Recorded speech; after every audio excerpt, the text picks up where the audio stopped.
Hi there. So I thought I've really been enjoying watching the favorite art supplies of 2022 videos on YouTube, so I thought I would make my own. My situation is a little bit different because I have been in perpetual art block for the past year.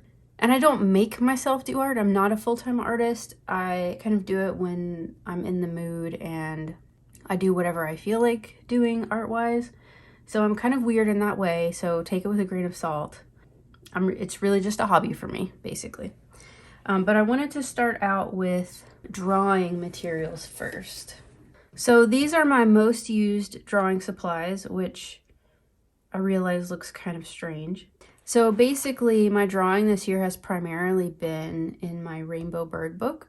I think because it's a comfort activity for me, more so that it's my comfort zone. It's not a challenge for me necessarily to draw birds. So this is my rainbow bird book. I made the paper for this book and I bound it into the sketchbook.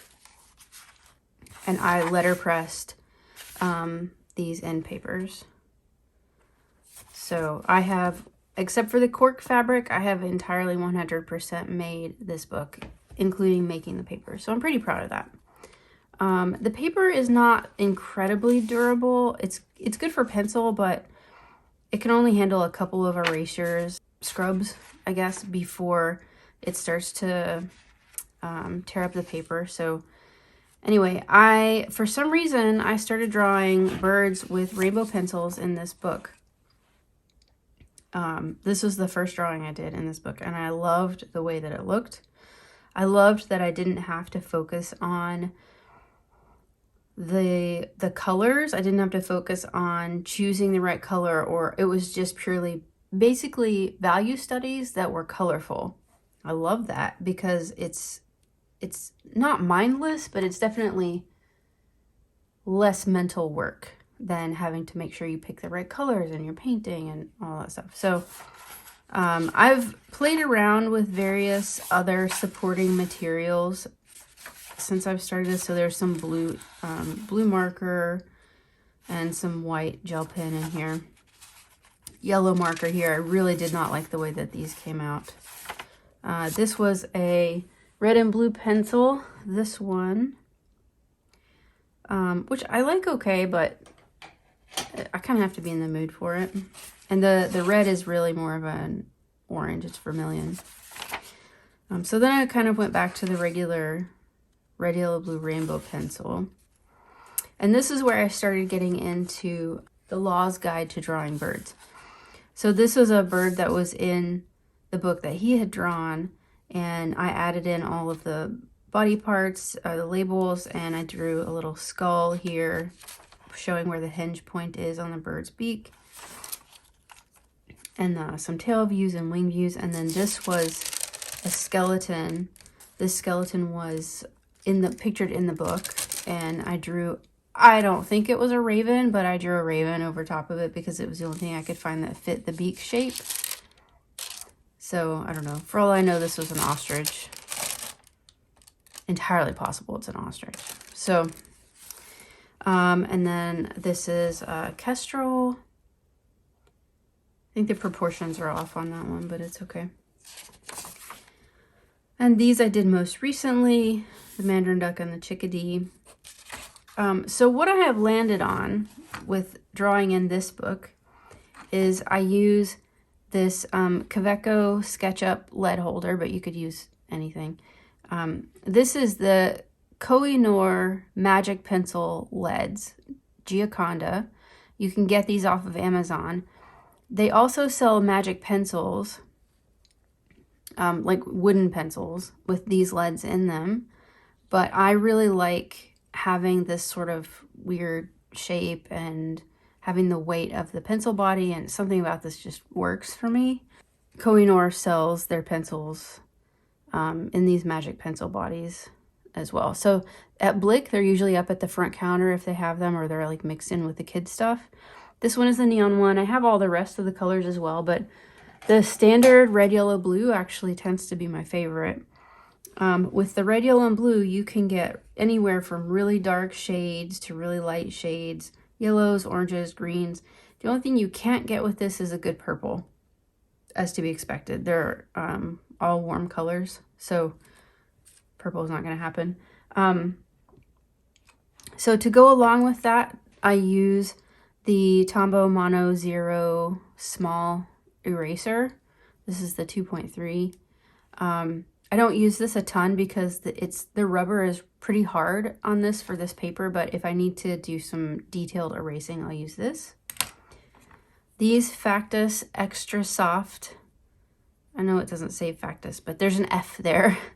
These Factus Extra Soft erasers are actually my favorite erasers ever. The eraser dust clumps together. It's not a dust-free, but it's a really soft foamy eraser, but it doesn't have a ton of dust, which I just really love. And it works really well. If you've never given these a try, I highly recommend them. It's Factus Extra Soft. That's what they look like. These will erase the Magic colored pencil, regular colored pencil to a certain extent. And you can see I've definitely been erasing the colored pencil. The other thing I use is the Staedtler Mars Lumograph Black pencils. I currently have the 8B. When I finish this one, I'll probably just switch to the 6B. We have a set in the house somewhere. I use these to get the ultra black parts on my birds now in this book. I just wasn't getting blacks dark enough. So in this one, I actually used a regular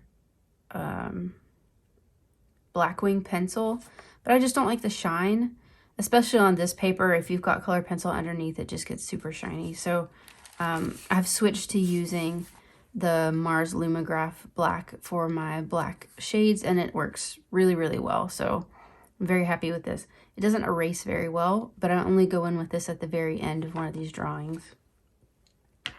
And I've been using this two-step automatic long point pencil sharpener. So it's got 2 holes. You sharpen it in the first hole first and the second hole second, and you get a nice long point. This is the point that you will get with this pencil sharpener. I use this pencil in the number 2 slot of this pencil sharpener, and you can see the point that I've gotten. So it's super friendly for these colored pencils. It works great for softer leaded pencils. I haven't had any trouble with breaking or anything like that. So I love my Coom automatic long point pencil sharpener. I have a couple of others, but this is the one that I tend to like using the most. So that's what I've been doing for drawing. So honorable mentions in the drawing category are my all-time favorite, Uniboss Signo UM153 white gel pen. I bought 3 of these last year, and I'm still using the same 3 pens. They work great. They never dry out. I don't have any issues like sometimes you have with Jelly Roll white pens. It just works like a champ all the time. So if I'm not using this for white, I will almost always go to Dr. P.H. Martin's Bleed Proof White. This, I think, is acrylic based, I suspect. The thing about this is it dries with a little bit of a shine, so I have to be kind of careful. Because when you're working with watercolors, they're already super matte, and it just kind of sticks out when you use this. But it is the whitest white material other than this Signo gel pen. This also has a shine to it, by the way. So if I need like really fine like feather lines, I'll use this one and a paintbrush unless I'm feeling lazy. If I'm feeling lazy, I use the Signo. And the ultimate lazy is using titanium white gouache. I like using white gouache because it is matte. It does dry matte. The problem is that in order to get it thin enough to flow off of the brush, you have to add water. And when you add water, it's no longer as bright white as I want it to be. The other thing I wanted to mention is with both of these, I do often mix in a little bit of burnt umber or burnt sienna or sometimes an orange, depending on what color I'm trying to get to. I'll mix in just a tiny drop of color to make these fit in better with the colors of the painting, because not everything is bright white all the time. And I know it makes things pop off the page, but sometimes you need something to be like a titanium buff color or a beige color in order to suit the natural colors of the thing you're painting. And so sometimes I'll mix in colors with these. So as far as watercolor goes, this is the palette that I have been drawn to the most. This is actually a palette that I put together on the channel. I will link to it up in the corner. This is a mixture of Winsor & Newton and Daniel Smith. I have added a few colors. I have a whole bunch of earth tones here because I have a very brown painting in the works. But you can see the colors here. Again, I will link to the video. I put all of my Winsor & Newton tube paints into this palette, and then I filled in some gaps with Daniel Smith. I've been gravitating to this palette mostly because my bigger brushes, like this size brush, doesn't have any trouble fitting in the wells. I have a little bit of trouble with half pans in this brush, so I've just been gravitating to this palette because it's easier for the most part. Brushes fit into the pans better. It's also pretty small, like it doesn't take up a ton of desk space, but it still has a few mixing spots. And if I need extra mixing space, I have other palettes that I can pull out to use. So this is my watercolor palette. I have been doing a bit of watercolor, not a ton. Like I said, I've had major art block this year, but I've done a little bit. So that's my watercolor palette I've used the most. An honorable mention before I move on to other paints. This is the Uniball 1F pen. These pens, the ink is so dark black and it dries really fast, even on paper that doesn't typically dry fast. So that would be like the translucent sticky notes. This will actually dry on relatively quickly. Tomoe River paper, if you're used to that, it's like Bible paper. This will dry really quick on Tomoe River, which is the majority of where I use these. So this is my #1 pen. I have a ton of them. I love them. They also come in a bunch of different colors. So if you like to use colored fine liners or colored thin pens, you might want to look into these because they're beautiful and they dry super fast. They look great. These are not waterproof. So the brushes I've been using for watercolor, at least, are my usual silver black velvets. I have a size 8 and a 12 that I use most often. I also have a size 6 that I use. My 8 is kind of looking a little ragged. I might need to replace it soon. But the 12 I haven't used a ton. So yeah, my 8 silver black velvet is the one I use all the time, and the 12 I use for larger washes. So those are my most used brushes. Still my most used brushes. They have been forever and ever and will continue to be. And this is my gouache palette for this year. This palette has almost entirely M-gram gouache in it because the M-gram gouache re-wets faster than the other brands, and it also doesn't crack. So this one, for example, this paint is Holbein because Holbein is the company that makes the best opera pink gouache, but as you can see, it dries into a soft mess, basically. The same with this green. This is Holbein. But these other colors, you can see they're nice and glossy for the most part. These are M-gram, and you can see they've dried and they almost look like watercolor, but when you paint with them, they're pigmented like gouache. So I highly recommend M-gram. The only thing is, if you're going to let them dry in a palette like I have, which is totally fine, by the way. If you want to dry gouache into a palette, do that, but spray it down with water about 5 to 15 minutes before you want to start painting, just so you can get your colors nice and juicy. But once you do that, you're good to go. If you're going to put them into an airtight palette like this, you might want to just spray them down with alcohol, like a watered down alcohol mix, rubbing alcohol, before you close the lid.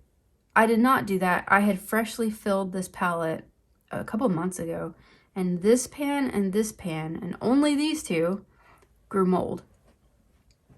And I'm pretty sure those were new tubes that I opened as well, so that's kind of weird. But anyway, what you do is you mix up like a 50-50 mix of rubbing alcohol and water.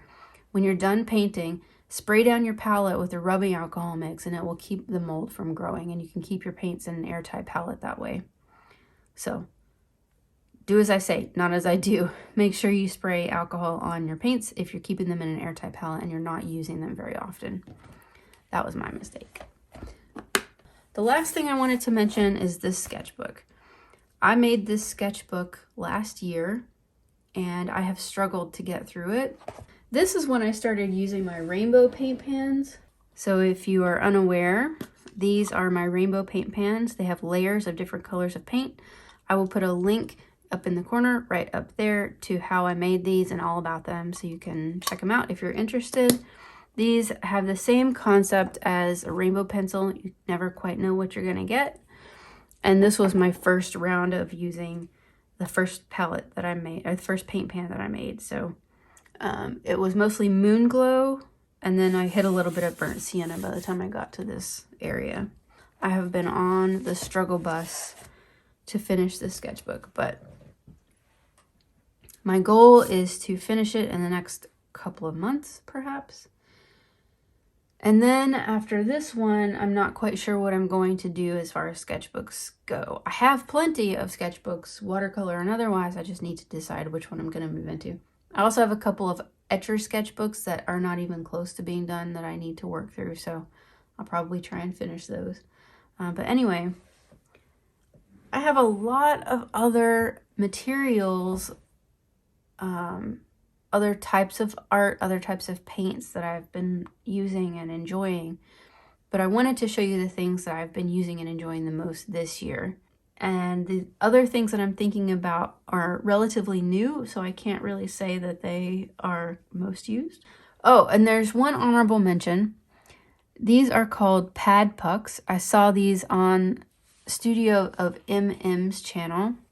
They are props so that you can prop up your hardback sketchbooks or whatever. And you can adjust the angle according to how far down you put your book. But these are great if you're like me and you struggle with sketching proportionally. So if you're looking at your computer screen, for example, and you're sketching down here, oftentimes your sketch will be distorted to be too long. Like if you're driving in a car and you look at words on the street, if you're in the car, they look normal, but if you're standing on top of them, they look really elongated. That's the problem I have when I'm sketching. So I got these pucks to help me with my sketching proportion. So they come in a pack of 4. I got them off Amazon. They're totally worth it. I haven't used them a ton, but I'm really looking forward to having them in my arsenal. Okay, so with that, I'm going to stop blabbering. I hope that this has been interesting or fun for you. I might do another one of these most awesome supplies that may not be the most used supplies. We'll see. But I hope you enjoyed this. I hope you learned something or found something interesting that you might like to use. Give me a like, hit that subscribe button, change it to all notifications because I don't know why selective notifications is even a thing, but it is. It's great to see you. I hope you have a happy new year, and I will see you in 2023. Bye.